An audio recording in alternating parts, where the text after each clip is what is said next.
aku dah kumpul beberapa poin yang sikit je lah aku ambil, sebab tak nak cerita panjang sangat, sebab benda yang sama je yang aku rasa masih boleh dibincangkan, yang masih boleh dipikirkan, yang masih boleh didebatkan lah poin-poin ni.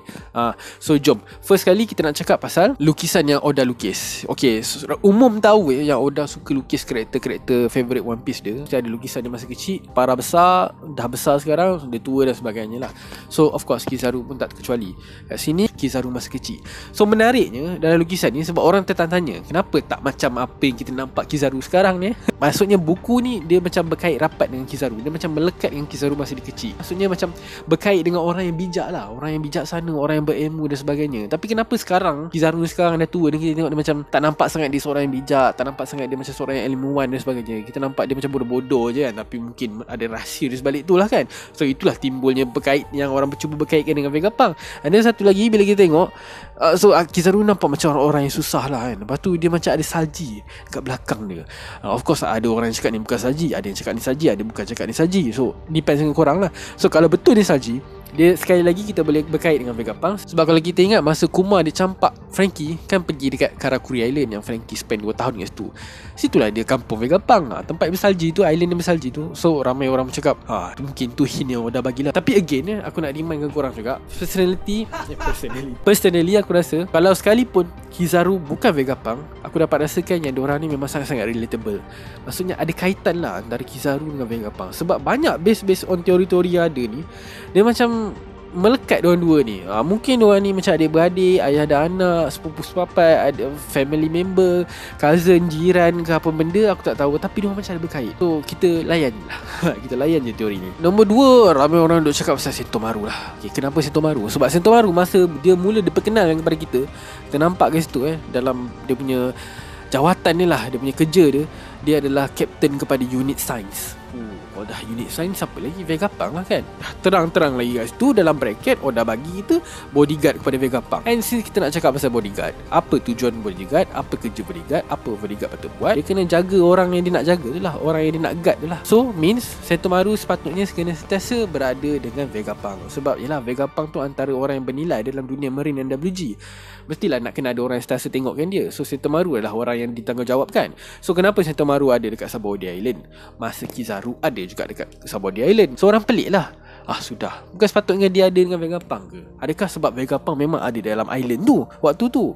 Di mana sebabnya ialah kita nampak juga yang Sentomaru dia datang situ dengan Pacifista dia, iaitu Pacifista ni adalah teknologi yang Vegapunk bangunkan kan, daripada blueprint Kuma tu dia jadikan Pacifista. So macam orang pun cuba nak lawan teori ni dengan benda tu lah, macam Sentomaru dekat situ sebab nak tengok hasil senjata yang Vegapunk buat tu nak tengok macam mana. Lepas tu nak report lah balik ke Vegapunk, which is aku rasa macam tak kuat lah. Sebab buat apa Sentomaru nak buat benda tu sedangkan kerja dia sebagai bodyguard? Dia duduk je dengan Vegapunk. Sebab kita ada orang lain yang boleh memerhatikan kerja tengok Pacifista. Even si Borsalino, si Kizaru pun ada boleh je bagi balik report dekat Vegapunk. Kenapa mesti nak dia ada kat situ? And even si Sentomaru pun panggil Borsalino, si Kizaru tu uncle. Dah kenapa? Lepas tu tak cukup dengan tu, si Pacifista buatan Vegapunk ni dia menggunakan sekejap ni aku masukkan tu tengok Drake cakap apa, laser Kizaru. Kenapa dalam banyak-banyak admiral, dalam banyak-banyak marine yang ada kuasa Devil Fruit dan sebagainya, kenapa mesti Vegapunk nak letak kuasa Kizaru dalam Pacifista? So kenapa tak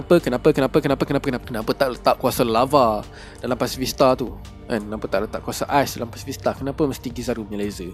Sebab dia sendiri Vegapunk lah kan, orang cakap. Satu dia letak kuasa dia sendiri. At least kalau dia bukan Vegapunk sekalipun, mungkin Kizaru selalu lepak dengan Vegapunk kan, best friend ke apa kan. Macam masuk mamal Vegapunk, Vegapunk, masukkanlah kuasa aku dalam kau punya Pacifista ni. Vegapunk macam boleh, bagilah kuasa kau tu, masukkan semua cahaya dalam bekas ni, aku masukkan dalam Pacifista si Kuma ni.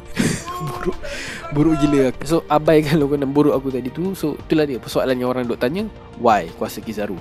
And then selain daripada tu, orang duk fikir kan, apa lagi kuasa Kizaru ni boleh buat selain daripada apa yang kita tengok kan dalam action dia. Benda yang sinonim dengan cahaya ni adalah idea, kebijaksanaan. Macam kau tengok selalu tengok cerita ke apa kan, macam kartun ke lukisan ke apa, macam bila orang dapat idea macam keluar mentor, keluar cahaya, muka berseri-seri. So orang cuba berkaitkan dengan Vegapunk, iaitu disebabkan kuasa Kizaru ni mungkin dia dah awaken, dia dah upgrade, dah enhance kuasa dia ke macam-macam mana pun, dia berjaya membuatkan otak dia bijak.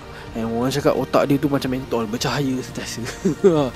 Bunyi macam pelik kan? Bunyi macam pelik, tapi kita layan sebab teori ni macam menarik lah, kita layan je. So orang cakap mungkin sebab tu, so pemikiran Kizaru jadi sepantas cahaya kan, laju gila. Dia boleh baca buku dan sebagainya, apa-apa semua dia dah hafal. So dia jadi bijak. Dia lah Vegapunk. Teori yang paling mudah, which is bagi aku rasa macam tak mustahil juga, sebab cahaya kan. Mungkin kelajuan cahaya dia pun dia boleh pergi ke masa depan, ke masa lampau. Tiba-tiba jadi macam kuasa Toki pula kan, boleh jump pergi ke future, boleh jump ke back. Kita tak tahulah, bunyi macam mengarut, tapi who knows dia boleh buat macam tu. Cahaya kot. Apa je lagi benda lagi laju bercahaya dalam dunia ni, dalam natural element, apa benda lagi laju bercahaya? Memang tak ada. Cahaya lah benda paling laju kan. Mana tahu dia boleh bergerak laju macam The Flash sendiri pun, yang kita rasa laju kan dia boleh jump pergi ke dimensi lain dan sebagainya. Atau Kizaru boleh. Tak lah guys, aku tak tahulah. Aku layan je sebab menarik, benda ni menarik. Tapi lah, macam mana pun segala teori ni, dia hanya teori lah, dia bukan benda yang confirm kan. Of course lah, kita pun masih boleh sangkal, menyangkal. Betul ke penggunaan bahasa aku ni? Kita boleh tolak lah teori ni kan.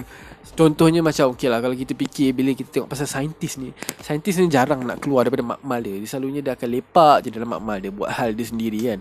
Paling tak pun dia akan suruh orang lain nak buat kerja dia. Dia nak lepak dalam makmal, dia nak buat eksperimen tu, dia nak buat uji kaji tu, dia nak buat macam-macam eksperimen lah pasal satu benda. Susah dia nak keluar. So susah lah nak berkait dengan Kizaru yang suka keluar, yang suka relax, kita nampak kan. Tu susah juga nak berkait lah. Tapi still lah tak tahu. And then again, macam yang aku cakap tadi, Vegapunk ni adalah satu aset yang sangat menilai untuk Marine WG. So agak susah bila diorang nak bagi dia keluar ke sana ke sini, walaupun dia adalah seorang Kizaru. Mungkin sebab itulah Sentomaru jadi bodyguard dia, nak tengok dia selalu ke apa. Tak lah, aku tak tahu. Tapi yang menarik ni guys, G5 unit smoker ada dalam perbualan di masa kat Punk Hazard. Diorang ada gelarkan yang Vegapunk ni sebagai All Jesus ke apa, entah orang tua lah senang cakap. And then dikuatkan lagi benda ni masa perbualan di antara Admiral Fujitora dengan Rio, di mana Rio ada cakap dengan Fujitora, kau ada jumpa ke The Old Man Vegapunk?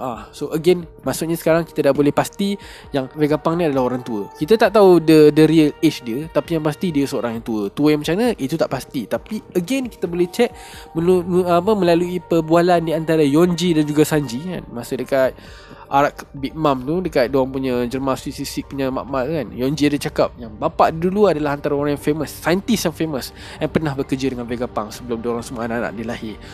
Menarik juga sebabnya kalau kita check Josh kan, bapak Sanji tu, umur dia sekarang dalam 56.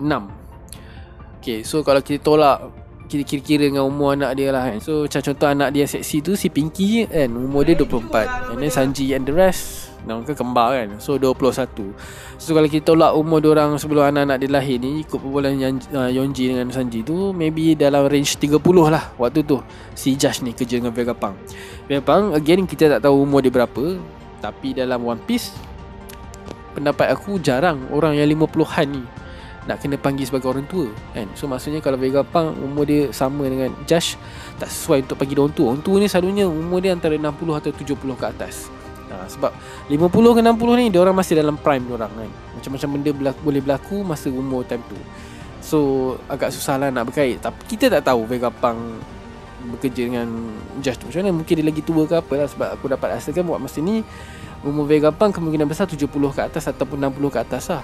Tapi menariknya Kizaru pun dah dekat 60, 58 kan. So mungkin boleh panggil dia sebagai orang tua juga. Tapi entahlah. Sebabnya aku rasa mungkin lagi kuat kalau kita boleh tengok macam mana bila Caesar jumpa Kizaru ataupun Josh jumpa Kizaru. Mungkin sebab diorang kenal Vegapunk kan. Caesar kan pernah bekerja dengan Vegapunk. Mungkin time tu dia nampak si Kizaru, tiba-tiba Oda buat surprise itu kan. Diorang panggil, Vegapunk, lama tak jumpa. Sudah. Time tu memang berjaya lah teori ni kan. Cuma benda ni tak pernah berlaku, so kita pun tak tahu. Tapi again, kita pun tak tahu kalau Kizaru tu masa dia jadi Vegapunk, dia tunjuk diri dia sebenar.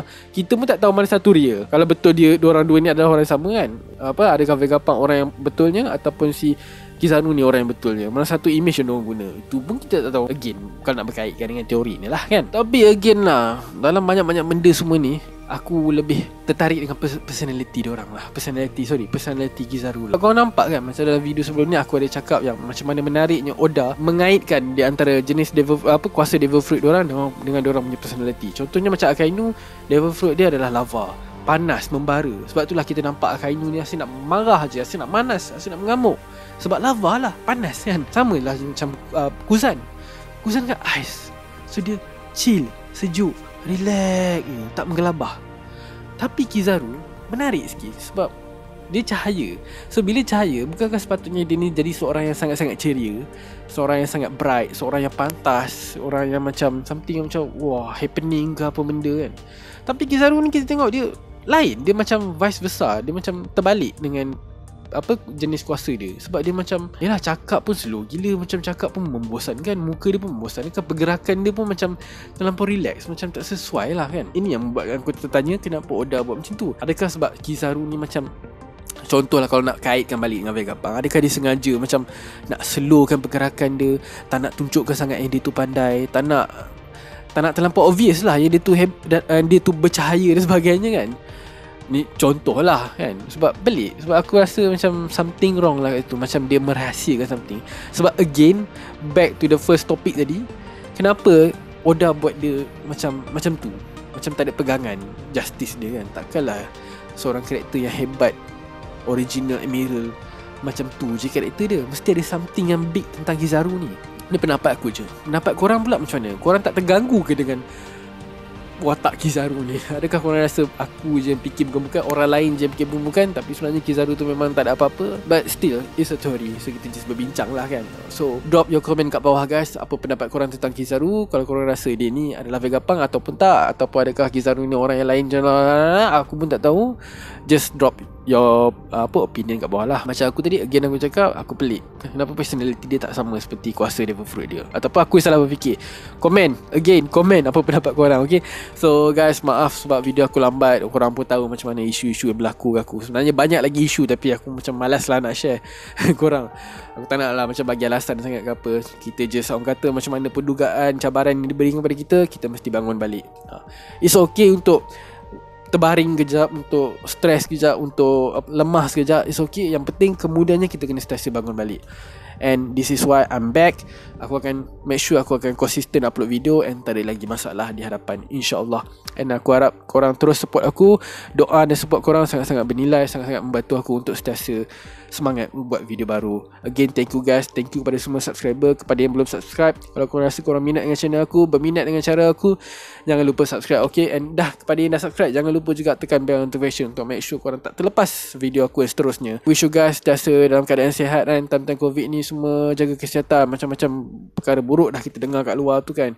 So make sure korang sentiasa jaga diri. Okay, sayangi diri anda, sayangi family anda, jangan buat benda bukan-bukan. So guys, thank you for watching. Jumpa di video akan datang. Okay, Assalamualaikum.